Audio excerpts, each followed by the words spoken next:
What's up, mortals? It's Dante from the anime Underworld, and today we are going over chapter 234 of Four Knights of the Apocalypse, titled Knights of the Grail. The Four Knights of the Apocalypse stand face to face against the Five Knights of the Grail. Their strongest knight was able to harm Lancelot. So what's going to happen against these two groups of knights? Well, let's get into it. We begin chapter 234 with Lancelot versus the mysterious Oni masked Knight of the Holy Grail, katana in hand, ready to attack. Lancelot shows no emotion, wiping away the blood from the cut on his face, while his teammates are just shocked. Even Gawain is surprised, saying, "No way, he actually managed to land a cut on Lancelot?"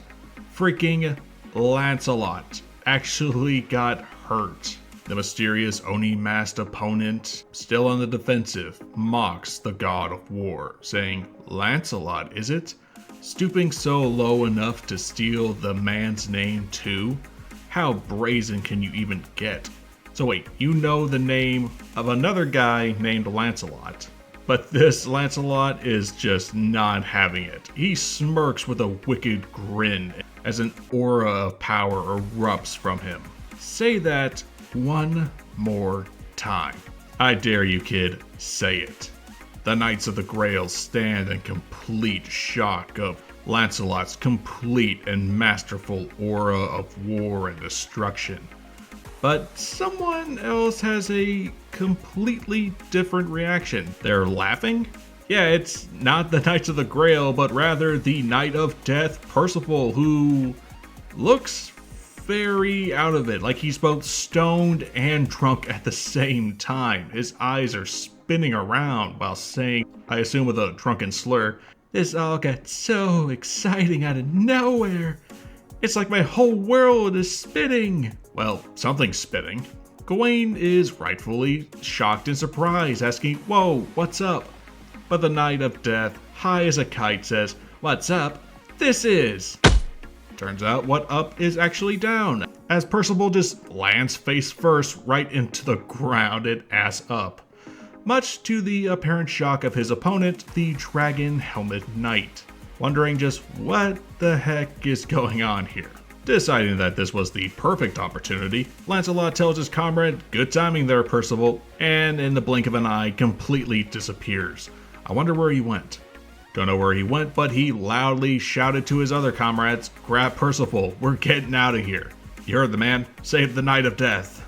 Hearing the God of War's orders, the Dragon Helmet Knight is not going to let that happen as he charges forward, sword in hand, ready to hit Percival while he's down. Literally to stab him in the back while he's down. Before he could skewer the Knight of Death alive, he's not there anymore. His sword hits the ground. That's thanks to Gawain and Tristan, who levitate the unconscious Knight of Death into the air, with Tristan using his goddess-clad wings, Gawain using levitation magic, telling her comrade to shake him off to use full power. With that, the three Knights of the Apocalypse abandon the Five Knights of the Holy Grail at record speed, flying to the air to get away as fast as they can. The three Knights of the Apocalypse fly through the air with the unconscious Percival, getting as far away as they can, while the Grail Knights below watch in utter amazement as their targets fly away. The invisible archer, who is starting to look more and more visible, is amazed, saying, "Wow." While the Grail Knight with the bird aesthetics is surprised that Tristan has goddess-clan wings, just like the ones that they bear. I'm sorry, but are you comparing Tristan's magnificent goddess-clan wings to your pathetic small ones? No, it's no contest. You might have all those feathers on your armor, but no, you can't compare your wings to his. You got me, Chicken Little? Wing size aside, the masked mage tells his comrades, "I could pursue them, still, even if barely." But the Oni masked knight who stood toe-to-toe against Lancelot tells them that no need to force it. He's taken a few hits too. The strongest member of their group sheathes his katana and proclaims, "But next time we meet, we will carry out our mission." I'm sorry, but what even is your mission? You're supposed to be facing the quote-unquote fake Knights of the Apocalypse. You know who Lancelot is, but why would you assume that this guy is the fake? This isn't One Piece. There isn't some weird pot-belly uglier version of the 4 Knights of the Apocalypse just roaming around. So what makes you think, and who told you, that these guys are the fake knights? Speaking of the 4 Knights of the Apocalypse, they managed to get away from the 5 Knights of the Holy Grail to a floating cottage that has a gigantic crystal hanging from the top, the bottom of the platform. I don't know, the rotation and angle placement is very confusing. The 3 knights, well, 2 active knights and 1 unconscious one, hide in the crystal cave, with Gawain giving the clear that, okay, they've lost him. You gotta love Tristan just hiding behind this crystal like, they'll never see me like this. The Knight of Famine has a good question. How's Lancelot? And where is he? Tristan is unsure, saying that they were flying so hard that maybe they lost him? I mean, Lancelot can't fly. Or can he? Because he just appears right out of freaking nowhere, telling his friends nonchalantly, as if he was there the entire time, no need to worry. As both Tristan and Gawain freak out, and understandably so. And oh boy, poor Percival. He's gonna be feeling that in the morning. Which makes the leader of the group very concerned about their teammates' well-being, asking, so how's Percival doing? Apparently he's just out like a light. He's sleeping like a baby, and yeah, he kind of is. It's pretty cute. And yet, he's still gripping his sword.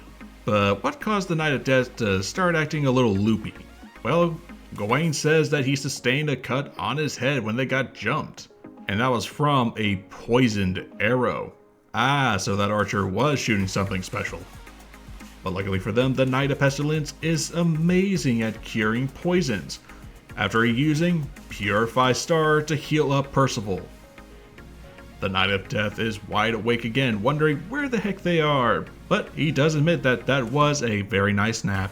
I feel you, Percival, I really need a nap myself. With Percival healed, Tristan turns his attention to their leader, asking if he needs to be healed too. However, the God of War decides to roughhouse it by saying, nah, just a little spit ought to heal it. You sure, Lancelot? That could lead to an infection. But enough about healing and bacterial infections. Gawain asked her group of friends the most important question of them all. Who were those guys? Because they didn't seem like Arthur's holy knights. Even the 3 other boys know that Gawain is right. This isn't a normal group of holy knights. These are the Knights of the Holy Grail, a name that none of them have ever heard. The same group of knights that King Bartram Leonis warned Lancelot before they left on their journey. They're knights that hail from a faraway land. With a campfire going, the 4 Knights of the Apocalypse wonder who these 5 knights even are. Tristan suggests that maybe they're a set of assassins, perhaps, taking the place of the 4 evils. But Gawain just scolds Tristan, telling him that, well, they're not just any set of assassins. After all, one of them was able to hurt Lancelot, that monster, so clearly they're skilled. Even though the God of War does not like to be called a monster. Thank you very much. Percival does bring up some good points about their goal though, saying, I wonder what they are talking about, quote unquote, making the deformed right. Why were they called fakes? What exactly did they mean by that? Tristan theorizes that maybe, just maybe, there are 4 other Knights of the Apocalypse. Though Gawain shuts that down pretty angrily, telling him, you think they would have heard of that a long time ago. That is a good point. There was something else about the Knights of the Holy Grail that Lancelot noticed. He tells his friends that they hid their faces, but even he was a bit unnerved by them, wondering if they even met at some point. I mean, Gawain points out that one of them does have Goddess Clan wing, so maybe the Nephilim Prince met them at some point? But the Prince of Leonis could ask the Master of the Sun the same thing about a certain masked sorcerer. Perhaps they've met as well. These 2 just get into a cute, heated argument. Gawain is furious that Tristan would dare associate some bozo whose magic could defeat her so easily. And even Tristan is upset, saying, well, I don't know anyone else from the Goddess Clan. That's like asking an alien if he knows some sort of other alien. Do you know her? Oh, right, because all aliens know each other. Yeah, racist. While those two are fighting about who knows who, Lancelot notices that Percival just seems very down and wonders and asks what's going on. It's here that Percival explains what he saw before, that the armored knight he crossed blades with, that they fought with a style just the same of Anne's swordsman technique. This makes Gawain and Tristan very worried. But it's not just that. He noticed that the poison in that arrow that struck him, it was something called fortune weed, and surprise surprise, it only grows in the Fairy King's forest. Well, that doesn't sound suspicious at all, hint hint, wink wink. And this makes Percival very sad, crying. And Naciens always keeps a supply at hand. It's supposed to be good for nutrition and stuff. And this makes Gawain buff up and pissed off at Percival, thinking that the Knight of Death did something to his two mates that made him so mad they would want to kill him, asking, "You did something to make them hate you that much?" While the Knight of Death just goes on the defensive, "No, not that." "Are you sure, Percival? Are you sure it wasn't that at all?" However, after telling his comrades to calm down, the Knight of Pestilence decides on another prime suspect, and that is Rosebank. Are you kidding? Rosebank, the rejected third option of Percival's harem? After all, a little birdie told the Prince of Leonis that Percival just flat out denied her offers of love. And to quote Hauser, "Hell hath no fury, like a woman's scorn." He's not wrong. Case in point, as Gawain's fire began to rage out of control, while the Prince of Pestilence thinks that Rosebank's just rounded up her old pals, the ones from the Demon Realm arc that we haven't seen since the time skip. But Tristan's theory is interrupted with an even more pissed off Gawain, taller, bigger, and buffer, loudly and angrily asking, "How you want to explain their strength then? After all, those bums could try all their lives and they would never reach their level." She really is the daughter of the sin of pride. Escanor would be so proud in how arrogant and prideful his little girl is. Lancelot suggests that the 5 Knights of the Holy Grail are their doppelgangers, created by Camelot, that explain why they're being accused of being fakes. After all, the realm of Camelot is capable of making copies of people, even right down to their magic. So that's not out of the realm of possibility either. And they start to agree. Tristan telling Lancelot that that must be it, and the Knight of Famine commenting that that was a very sharp thinking. However, the Knight of Death does have a flaw to Lancelot's thinking. Why are there only 5 of them and not 4? The math just ain't mathin'. This question really ticked off Lancelot. He just grabbed Percival by his cheeks and yells at him, "How the hell would I know that? I said it's just a guess." I love Gawain in the background. She's probably sick of Percival's crap too, and just trying to egg Lancelot on. With a smirk on his face and holding Percival's cheeks hostage, Lancelot says, "But hey, maybe you hit the nail on the head, huh? Maybe those two were so starved for your attention that they vent their rage and came at you at the same time." But Percival doesn't think that. He says that he gets along great with Anne and Naciens, and both at the same time too. Phrasing? And after Lancelot let goes of Percival's cheeks, he says, "Plus, I think we're gonna see new life spirits inside those two." Wait, what? Percival tells him, "I mean it. I'm a life spirit, so I know. I think it'll be clear once we get back." No. Percival, no. You're saying that you know that Anne and Naciens, who almost lost their life against Cath Palug, are pregnant? Yes. Percival outright admits that he knows that his 2 mates are pregnant and he's going to be a father of 2 by next year. Oh my god, that's what you did on your trip? So while Lancelot was in Camelot preparing for the battle, you, Anne, and Naciens were playing baseball, if you know what I mean. And Percival's friends are not taking this news very well, at all. Anne is just on her hands and knees in utter shame, saying, "I just can't win. To think that this airhead was one step, no, a million steps ahead of me. Lancelot is just acting a little nonchalant, saying, makes sense, I guess. You work fast, huh? And Tristan is just completely flustered by this. Life spirit is right. Boy, oh boy. Oh man, he's just as hot as that fire. Yet he expects his friends to not tell them that they're pregnant. Oh, I don't know, Percival. I think they're going to be very shocked to find out that that not only did they almost lose their lives, but they almost lost the lives of their children while fighting a demon cat. I wonder how King is gonna take all this news. I just want to talk to him. Dad, this is ridiculous. I just want to talk to him. I just want to talk to him. I just want to talk to him. I just want to shoot him. Speaking of love interest and going to infinity and beyond, Gawain teases the Prince of Leonis. So I guess it's your turn next, huh, Tristan? And the Nephilim is just not having this. He's completely flustered like his dear mom, saying that he has no plans for that. They're not even married. They have to finish their mission first, and he wants to respect Isolde's wishes. And you know what? Good on you, Tristan.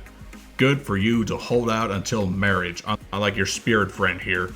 You're much like your dad in that regard, bound to one woman and waiting until marriage. And Meliodas had to deal with a curse and waited 3,000 years to get that far. But that just leaves Lancelot. What about you? And he does not want to be thrown in any of this. And Gawain doesn't think that Lancelot can woo anyone, calling him a social misfit. But Tristan tries to cheer him up, saying, I bet you could though. You're very popular with the ladies. But the god of war corrects him, saying, come on, she's 4 years younger than me. Wait a minute. Who exactly are you talking about? And Lancelot, blushing as red as fire, tells his friend, never mind. Yeah, good poker face there, Lancelot. Very convincing. And that just leaves Gawain, with Percival wondering if the Knight of Famine has any sort of romantic interest in mind. And our Master of the Sun, blushing as red as fire, laughing profusely, tells them all that that she still needs to find a suitable partner first, like maybe a man as strong and muscly as Balin. Not that she's saying that she's okay with Balin. Man, really? Gawain and Balin? I saw them more as like brother and sister, nothing romantic. What the heck, Nakaba? You couldn't have found any other romantic interest for Gawain? Not even some sort of love interest the knight had in Arthurian legends? Meanwhile, Elsa and Camelot, the 5 knights of the Holy Grail, rest up and begin taking off their headgear. The invisible archer's headgear is gone and we can see their head, yet the rest of their body is still invisible, so they were probably wearing some sort of invisibility cloak. And they note, searching around the area, not a soul for miles, huh? As the armored knight begins to take off their helmet. This way we'll spot them if they even so much as move an inch. The armored knight takes off their helmet and they have long hair tied into a braid. But the invisible archer asks, you think they're even still in this crazy realm? We then get to see the masked sorcerer without their mask or their cloak on, having a very feminine appearance and freakishly long arms. King Arthur said they'd be here a while. They have a mission apparently. And that leaves 2 of the 5 knights of the Holy Grail wondering what their next plan is. But why ask the Grail Knight with the broken Oni mask? The Goddess Clan Knight, now with her helmet off and sporting a very tomboyish look, says, well, why not? You're the youngest among us, but clearly the most talented. She addresses the leader of the 5 Knights of the Holy Grail as Galahad. And that is how we end chapter 234, confirming the theory that the 5 Knights of the Holy Grail are in fact the children of the 4 Knights of the Apocalypse, with the Grail Knight looking a lot like Lancelot. I can't believe I was right!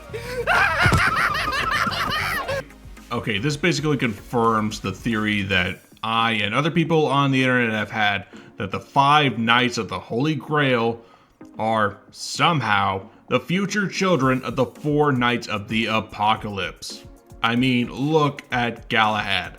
The name Galahad is the name of Lancelot's son in Arthurian legends, and judging by this look, yeah, this is Lancelot's son. He's got Guinevere's hair and also the same fox-like eyes that Bond's family is known for. He's got his grandfather and father's eyes.